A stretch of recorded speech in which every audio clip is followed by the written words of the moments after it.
Jésus-Christ, Père, nous te donnons toute la gloire et nous te cédons la première place dans ces lieux. Laisse à ce que cet instrument que je suis puisse sonner un bon son, Père. Sois, Seigneur Dieu Tout-Puissant, celui qui joue comme David a eu à jouer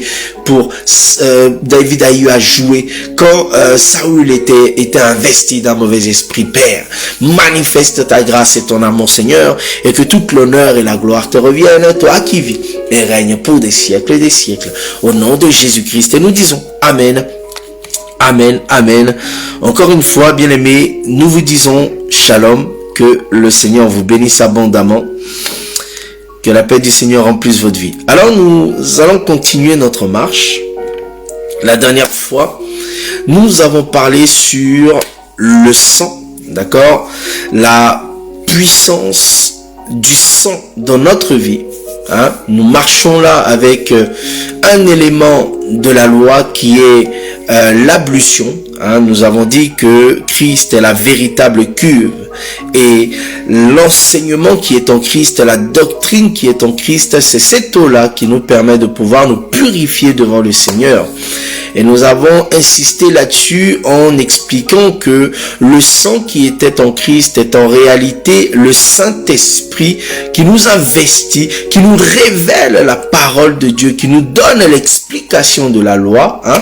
Nous avons défini le sang sur deux aspects. Nous avons dit que le sang, c'est aussi la loi. Le sang, c'est aussi la grâce, parce que l'alliance est aussi manifestée par le sang. Et que le sang qui est cette loi, nous ne devions pas la boire parce qu'elle ne peut pas sauver. La loi ne peut pas sauver. La loi ne donne pas la vie. Et nous avons dit que ce qui donne la vie, c'est le témoignage, l'explication de la parole, la grâce, parce que Christ est venu avec la grâce et la vérité. Et nous savons que la Bible déclare que la parole est esprit et vie. Donc, vous voyez, cette parole qui est esprit et vie, c'est ce sang que nous devons boire, c'est-à-dire l'explication des éléments de la loi, c'est-à-dire des Écritures.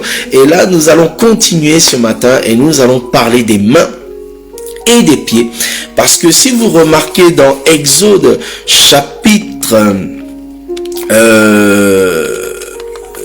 30, Exode chapitre 30, là où nous avons lu,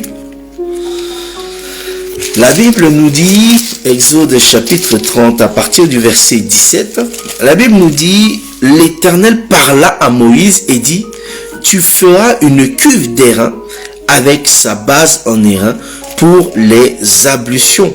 Tu la placeras entre la tente d'assignation et l'autel et tu y mettras de l'eau avec laquelle Aaron et ses fils se laveront les mains et les pieds. Vous voyez? Lorsqu'ils entreront dans la tente d'assignation, ils se laveront avec cette eau afin qu'ils ne meurent point et aussi qu'ils s'approchent de l'autel pour faire le service des sacrifices à l'Éternel. Ils se laveront les mains et les pieds afin qu'ils ne meurent point. Ce sera une loi perpétuelle pour Aaron et ses fils. Vous voyez, ici la Bible nous dit que cette cuve et cette eau qui servait d'ablution servait, bien aimé, pour se laver les mains et pour se laver les pieds. Hein? Vous voyez, dans Exode chapitre 40 à partir du verset 30, la Bible déclare que il plaça la cuve entre la tente d'assignation et l'autel, et il y mit de l'eau pour les ablutions. Moïse, Aaron et ses fils s'y lavèrent les mains et les pieds. Vous voyez, la Bible nous dit ici que il faut, avec cette cuve et cette eau, se laver les mains et les pieds pour pouvoir rentrer dans la présence de l'Éternel afin de ne point mourir. Vous voyez, très important. Comprenez ici que ces éléments-là servaient à pouvoir venir dans la présence de Dieu afin d'être agréable au Seigneur. Parce que quand la Bible dit ne pas mourir, cela veut dire que d'être agréable devant le Seigneur. Parce que comprenez que celui qui est mort, c'est celui qui n'a pas le Fils. Or, celui qui a le Fils fait la volonté du Père. parce que le Fils est venu pour faire la volonté du Père. Vous voyez, la Bible dit que Jésus répondait, on dit, Jésus n'avait pas mangé et les apôtres disaient à Jésus, ils proposaient quelque chose à manger à Jésus et Jésus dit que ma nourriture c'est de faire la volonté de mon Père. Vous voyez, donc comprenez que celui qui fait la volonté du Père est agréable à Dieu. Voilà pourquoi le but ici que le Seigneur a instauré cette loi de pouvoir se laver les mains et les pieds, hein, c'était pour être agréable devant le Seigneur. Parce que remarquez que Exode 30 nous dit que si il ne se lavait pas les pieds et les mains avant de pouvoir rentrer dans la présence de Dieu, bonjour, ou de pouvoir aller faire les sacrifices, hein, comprenez bien aimé que la Bible déclare ici qu'ils allaient mourir. Alors que vous allez voir que pour faire l'œuvre de Dieu, c'est-à-dire le sacrifice, parce que comprenez que quelqu'un qui prêche, c'est un sacrifice qu'il fait.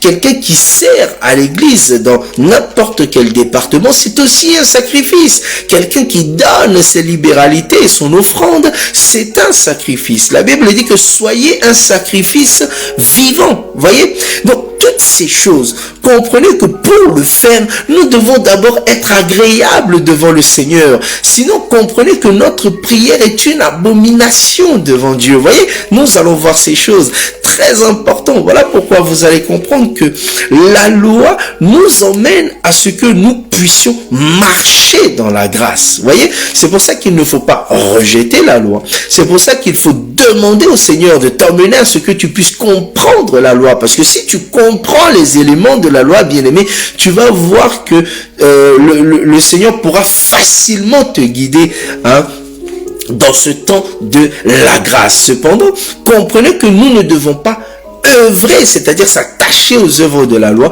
mais nous devons comprendre, hein, comprenez le témoignage de la loi par l'Esprit de Dieu, par le ministère de Dieu nous emmène à pouvoir marcher dans cette assurance avec le Seigneur. Ce que nous avons dit la dernière fois, n'oubliez pas que les deux éléments sont liés, c'est-à-dire la loi nous emmène à la grâce, c'est-à-dire c'est par la loi que le Seigneur va nous donner cette révélation qui va nous emmener à pouvoir marcher vers cette vie de perfection, cette vie de sainteté. Voyez, très important. Donc, voyez ici, il faut que les mains, tes mains bien-aimées soient lavées. Il faut aussi que tes pieds soient lavés pour que tu sois agréable devant le Seigneur. Et nous allons, par la grâce du Seigneur, parler ici des mains. Quand le Seigneur parle des mains, qu'est-ce qu'il veut nous dire, bien-aimés, hein? Allons au commencement, hein, dans le jardin d'Éden, en prenant Genèse chapitre 3. Genèse chapitre 3, à partir du verset 1. Ici, nous voulons démontrer par la grâce du Seigneur qu'est-ce que signifie la main dans ce contexte.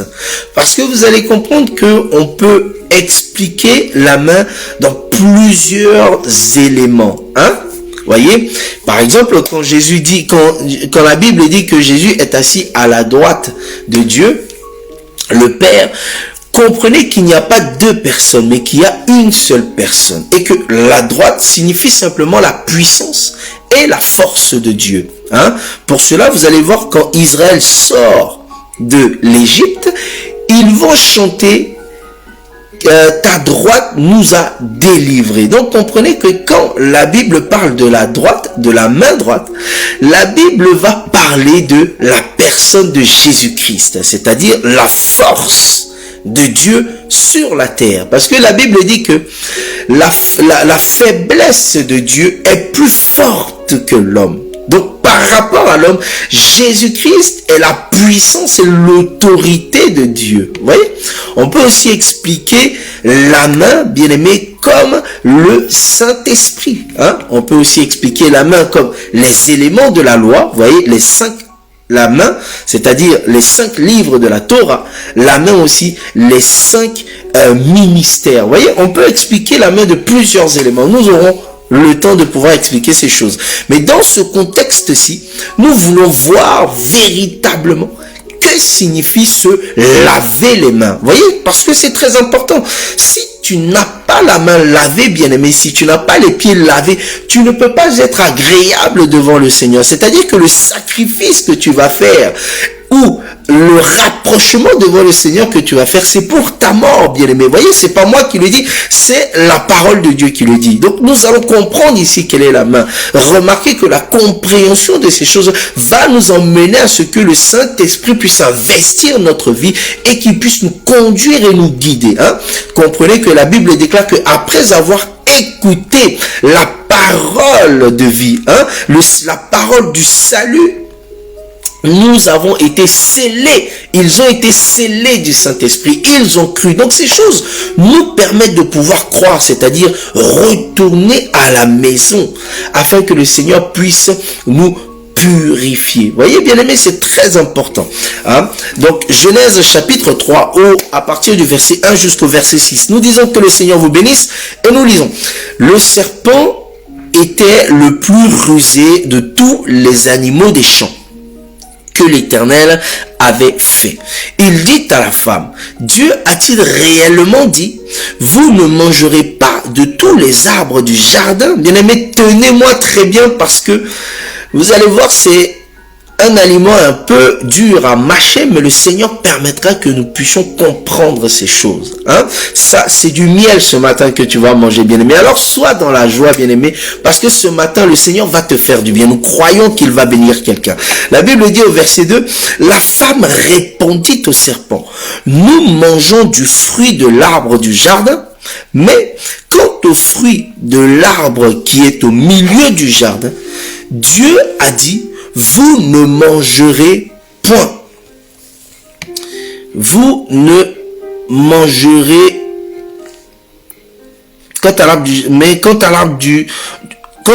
quant au fruit de l'arbre qui est au milieu du jardin, Dieu a dit, vous n'en mangerez point et vous n'y toucherez point, de peur que vous ne mouriez. Alors le serpent dit à la femme, vous ne mourrez point. Mais Dieu sait que le jour où vous en mangerez, vos yeux s'ouvriront et que vous serez comme Dieu, connaissant le bien et le mal. La femme vit que l'arbre était bon à manger et agréable à la vue, et qu'il était précieux pour ouvrir l'intelligence. Et c'est là notre point très important. La Bible dit, elle prit de son fruit et en mangea. Elle en donna aussi à son mari qui était près d'elle, et il en mangea. Nous allons répéter la lettre, très important. Comprenez que la Bible dit que nous devons toujours répéter la lettre, d'accord? Donc ici, vous allez voir que le serpent, la Bible déclare qu'il était le plus rusé de tous les animaux, vous voyez?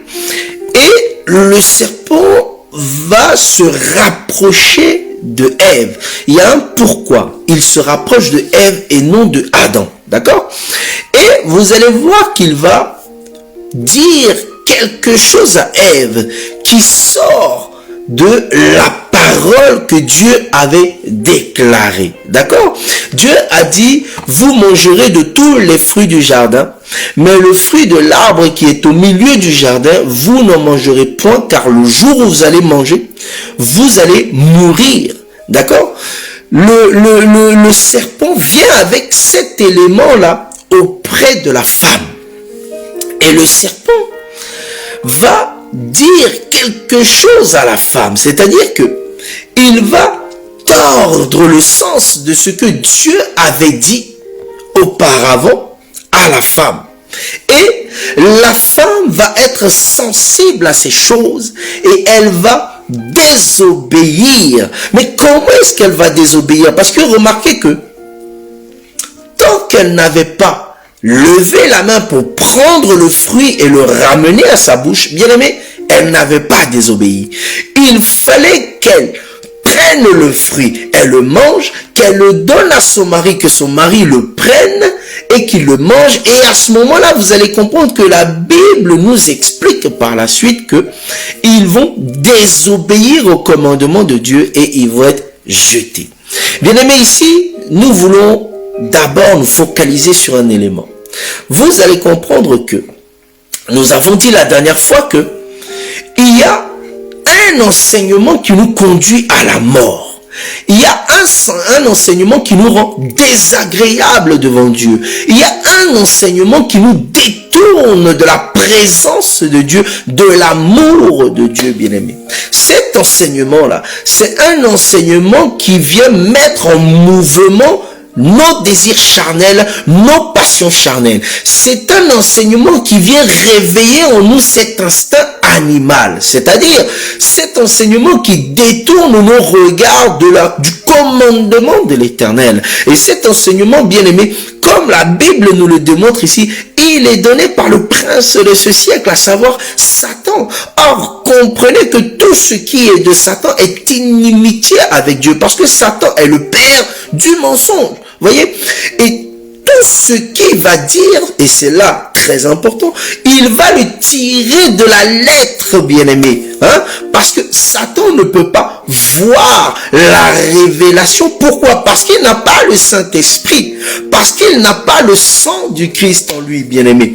Par contre, tout ce qui est de la lettre, Satan va l'utiliser contre toi. Voilà pourquoi il faut avoir l'explication de la lettre. Il faut boire le sang du Christ, c'est-à-dire avoir l'enseignement, l'explication de la lettre, afin de pouvoir contrecarrer et parer à ces choses. Or, ici, vous allez voir qu'il s'attaque à la femme. Pourquoi? Parce que, bien-aimé, vous allez comprendre que la femme, bibliquement parlant, va représenter la faiblesse. La Bible dit que l'esprit est bien disposé, mais la chair est faible. Or, vous allez voir que quand Satan vient ici, la Bible déclare que il vient parler à la femme. Or, il y a à côté Adam. Vous voyez, quand on dit la femme prit le fruit et le donna, Adam il mangea. La Bible n'a pas dit que la femme a couru pour aller voir Adam. Donc Adam était à côté. Mais il va s'adresser à Ève. Comprenez que Ève ici va représenter la chair. Ève ici va représenter cet élément qui est charnel. Voilà pourquoi Satan va s'adresser à Ève. Voilà pourquoi Satan, quand il veut venir dans ta vie, quand il veut t'attaquer, il va réveiller ton instinct animal, ton instinct charnel, tes désirs charnels, tes passions charnelles. Comprends que quand tu es devant une situation, comprends que quand tu es posé et que un élément réveille ton instinct charnel, un élément réveille tes passions et tes désirs charnels, bien aimé, pour le savoir, va dans Galates 5. À partir du verset Galates 5.1, tu lis et tu descends, tu vas comprendre qu'il faut t'en éloigner. Ou il faut résister. La Bible dit résister au diable et il fuira loin de vous. Ou fuyez l'impudicité, bien-aimé. Mais comprends quelque chose, c'est que tu ne pourras pas résister, bien-aimé, si tu n'as pas le Saint-Esprit à tes côtés, si tu n'as pas l'enseignement à tes côtés qui va venir combattre ces choses. C'est pour cela que vous allez voir que quand Satan vient pour tenter Jésus, vous allez comprendre que Jésus a eu à résister. Parce que la Bible dit qu'en lui, il y avait la plénitude. Comprenez, de tout ce qui est de Dieu était plein en Jésus. Voilà pourquoi Jésus va pouvoir résister et Jésus va chasser le diable loin de lui. Et ce matin, nous voulons t'exhorter à pouvoir rechercher véritablement, de pouvoir avoir l'enseignement, l'Esprit de Dieu en toi. Parce que sans ça, bien-aimé, tu ne pourras pas résister. La Bible dit que ce n'est ni par ma force, ni par mes pensées, mais c'est par l'Esprit de Dieu. Donc tu vas comprendre que si tu n'as pas l'Esprit de Dieu, bien-aimé, tu ne peux pas résister à ces choses. Et automatiquement, tu vas être désagréable devant le Seigneur, bien-aimé. Voilà pourquoi il faut faire très attention à pouvoir garder sa vie dans le creux de la main de l'Éternel, c'est-à-dire garder sa vie dans l'enseignement et la doctrine de notre roi, Jésus-Christ le Tout-Puissant.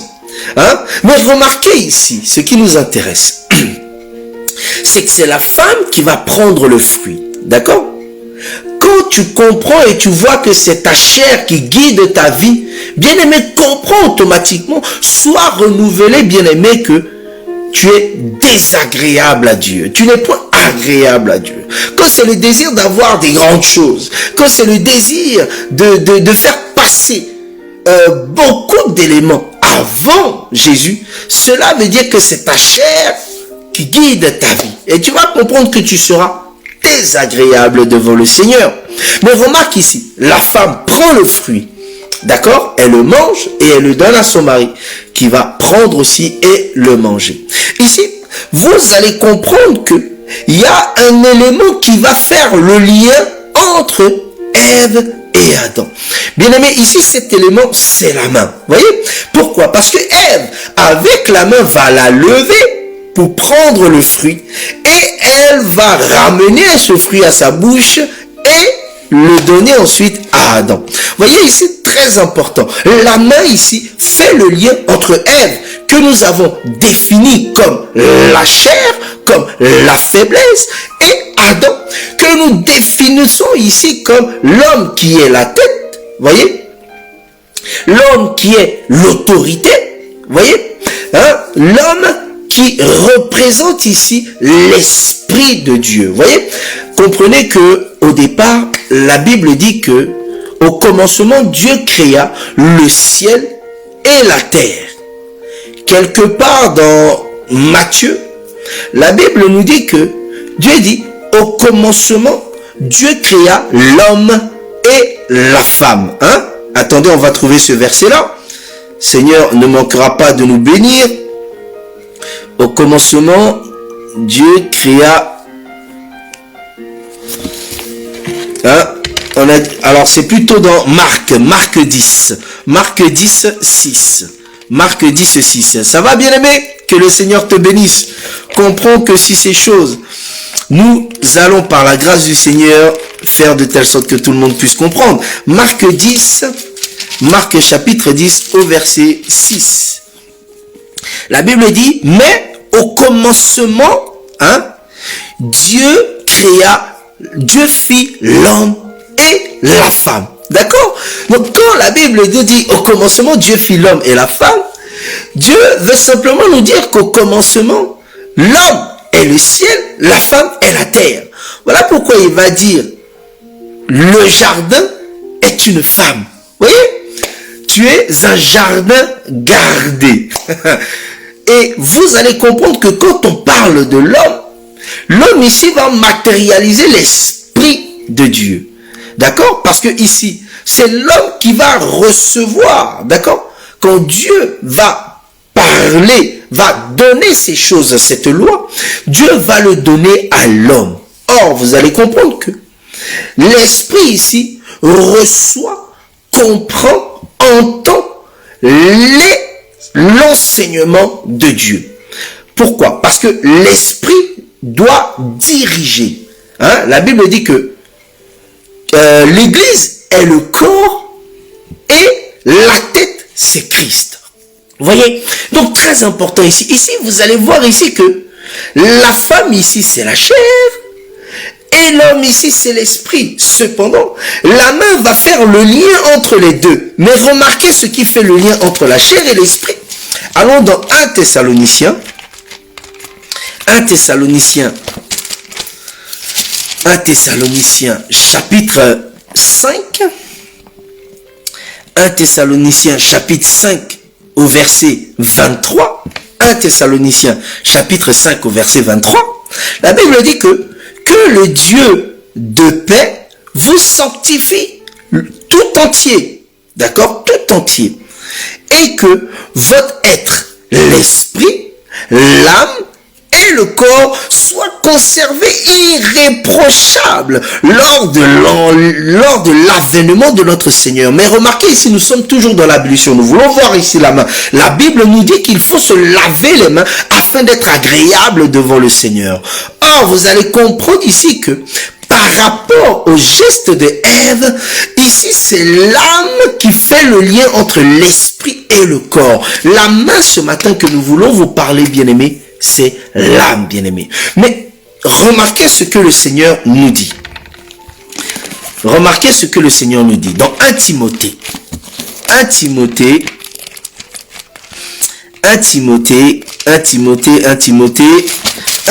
chapitre 2, au verset 8. 1 Timothée chapitre 2 au verset 8. La Bible nous dit, je veux donc, d'accord, c'est Paul qui parle, que tous les hommes prient en tout lieu, en élevant les mains pures, sans colère ni pensée. Vous voyez, Paul ici nous dit que là où nous allons prier, peu importe l'endroit où nous allons être, nous devons prier les mains levées, mais pures. Très important. Cela veut dire que ici, quand Ève ici a élevé ses mains, c'était une prière. Mais cette prière était une abomination parce qu'elle ne respectait pas la doctrine de Dieu. Vous voyez? Donc, à chaque fois que tu vas prier, en t'éloignant de la doctrine de notre Seigneur, comprends, bien-aimé, que tu es abominable devant le Seigneur. Regardez. Je crois que c'est Proverbe 28. La Bible dit que la prière de celui qui a le regard détourné est une abomination. Souffrez un peu qu'on trouve ce verset pour la gloire de notre Seigneur. Proverbe 28. Proverbe 28 au verset 9. Proverbe 28 au verset 9. Bien-aimé, la Bible dit, Proverbe 28 au verset 9, que si quelqu'un détourne l'oreille pour ne pas écouter la loi, sa prière même est une abomination. Vous voyez, ici, Ève ici va élever la main. Donc, comprenez que la main levée, c'est une prière. D'accord? Mais cette prière n'était pas pure. Pourquoi? Parce qu'elle a marché selon l'enseignement impur, faux, mensonger du serpent. Donc, comprenez que ici, Ève s'est rendue abominable devant le Seigneur. Voilà pourquoi, quand Adam va manger, il va aussi marcher selon la marche de la chair, la marche de l'esprit. Et ainsi, ils seront abominables devant Dieu et Dieu va les chasser de sa présence. Vous voyez? Donc, c'est très important. Le Seigneur nous dit ici que si nous devons prier, comprenez que la prière est une main levée. Ta prière, bien-aimée, cela veut dire que si tu veux prier, il faut que ton âme, bien-aimée, soit pure devant le Seigneur. Mais comment l'âme sera pure devant le Seigneur? C'est quand il va se laver dans cette cuve d'airain et dans cette eau. En d'autres termes, c'est quand il va marcher avec le Seigneur et vivre selon les commandements et la doctrine des apôtres et des prophètes. Donc, comprends que ici, l'élément très important ici, c'est ton âme. Ça va? Ton âme doit être gardée pure et irréprochable devant le Seigneur. Comment il va être gardé pur et irréprochable? C'est parce qu'il va se laver dans l'eau, parce qu'il va se laver, il va demeurer, il va garder les éléments, les principes, les commandements de notre Seigneur Jésus. Remarquez, nous avons dit ici que l'esprit, c'est celui qui doit être renouvelé. D'accord? La Bible dit, soyez renouvelés. Comprenez que l'intelligence qui est renouvelée, c'est ça notre esprit. Pourquoi? Parce que nous comprenons, nous entendons par l'intelligence et la pensée. Hein? Bien aimé, nous sommes en train de vous donner des éléments ici pour pouvoir comprendre la parole du Seigneur, comprendre le Seigneur. L'esprit, bien aimé, est celui qui reçoit l'enseignement, comme Adam a reçu les commandements du Seigneur, est celui qui entend, est celui qui comprend. Voilà pourquoi la Bible dit très important, il a dit que celui qui écoute qu'il écoute qu'il fasse attention à ce qu'il écoute. La Bible dit que celui qui entend, qu'il ait des oreilles pour entendre. Nous comprenons ici que l'esprit, ton esprit, bien-aimé, quand on parle de l'esprit de l'homme, comprend que c'est celui qui entend, qui comprend, qui reçoit l'enseignement. D'accord? L'âme, c'est celui qui va garder l'enseignement et qui va le mettre en œuvre. Voilà pourquoi ici, vous allez comprendre que ce qui a eu à mettre en œuvre le faux enseignement mensonger du serpent, c'est la main. Vous voyez? Et la chair, c'est la partie faible. La partie, en fait, qui est vouée à la mort, vouée au péché. Satan l'a dit que tout ce qui est autour lui a été donné. Mais il lui a été donné parce que l'homme a eu à pécher et que Dieu a dit que la chair, d'accord, est cette poussière à laquelle Satan devait manger tout le long de sa vie. Donc comprends que la chair est faible parce qu'elle a été donnée à Satan. Ton âme, c'est celui qui garde la parole de Dieu. C'est celui qui reçoit cette parole, qui la garde et qui la met en œuvre. Et ton esprit, c'est celui qui va comprendre, recevoir, bien-aimé, les éléments du Seigneur, comprendre et entendre. Voilà pourquoi tu dois comprendre que pour garder véritablement ton âme dans la présence de Dieu pur devant le Seigneur bien-aimé, tu dois faire attention à ce que tu écoutes. Tu dois faire attention à ce que tu entends. Tu dois faire attention à comment tu l'entends et comment tu le reçois bien-aimé. Remarque que la Bible déclare qu'il y a des gens qui viennent voir le Seigneur et qui lui ont dit que nous chassons les démons par ton nom, nous guérissons les malades par ton nom.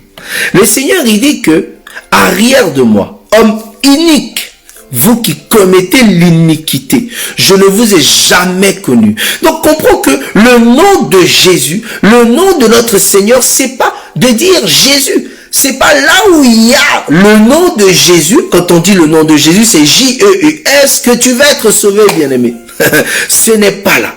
C'est là où tu as la loi et l'explication de la loi. Souviens-toi, le pain et le sang. C'est là que tu as la vie. Il a dit, celui qui mange mon corps et mon sang, il a la vie, bien-aimé. Et remarquez un élément très important, c'est que pour avoir son âme gardée pure devant le Seigneur, allons dans 1 Pierre chapitre 4, 1 Pierre chapitre 4, 1 Pierre chapitre 4, 1 Pierre chapitre 4 au verset 19, la Bible dit, ainsi que ceux qui souffrent selon la volonté de Dieu remettent leur âme au fidèle Créateur en faisant ce qui est bien.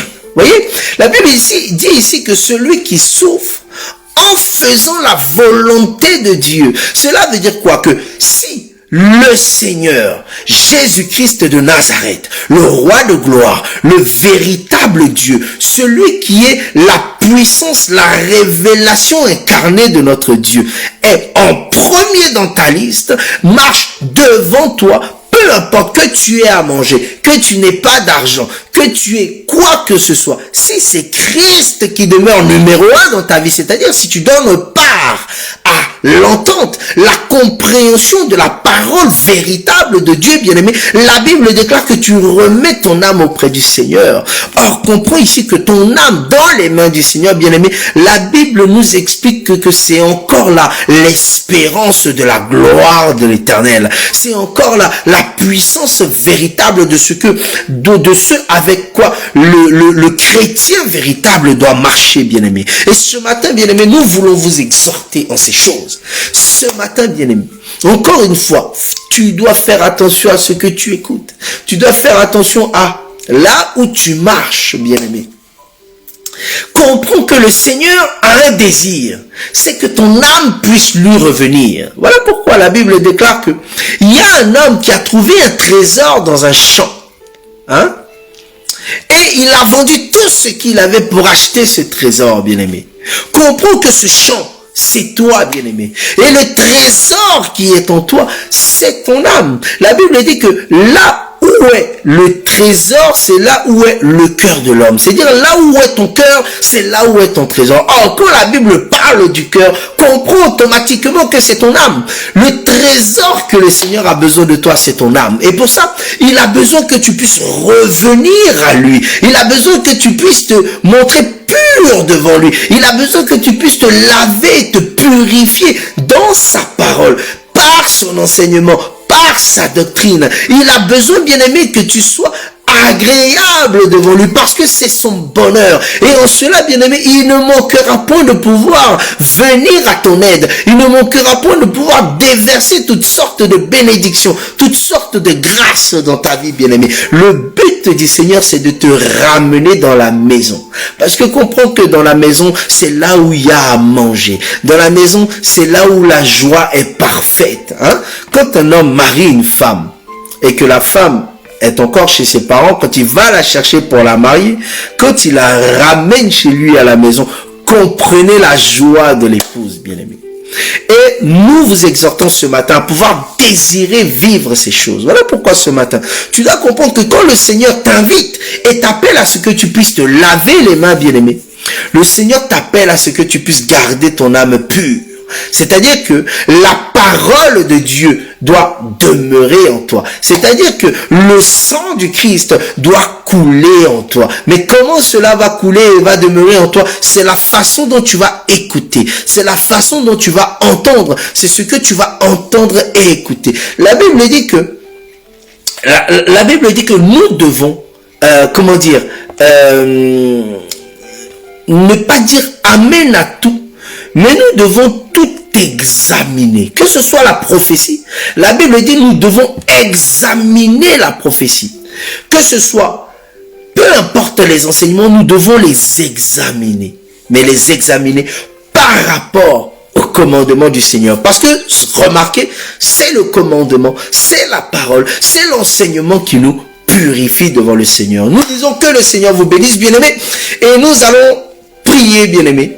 Hein? Comprenez que c'est des éléments très importants. Il y a encore tellement de choses à voir. Mais le Seigneur permettra que nous puissions voir ces choses. Voir déjà la condition de l'âme de celui qui avait péché, c'est-à-dire Adam et Ève. De ceux qui avaient péché, leur condition, bien-aimé, c'est celui qui avait la main sèche dans la synagogue. Comprenez que quand la main elle est sèche, c'est la mort. Hein? Bien aimé, nous aurons l'occasion, le Seigneur permettra même de visu qu'on puisse parler de ces choses parce que ces choses sont bonnes. Nous disons que le Seigneur vous bénisse et nous allons élever la voix. Nous allons ce matin dire merci au Seigneur pour ces choses.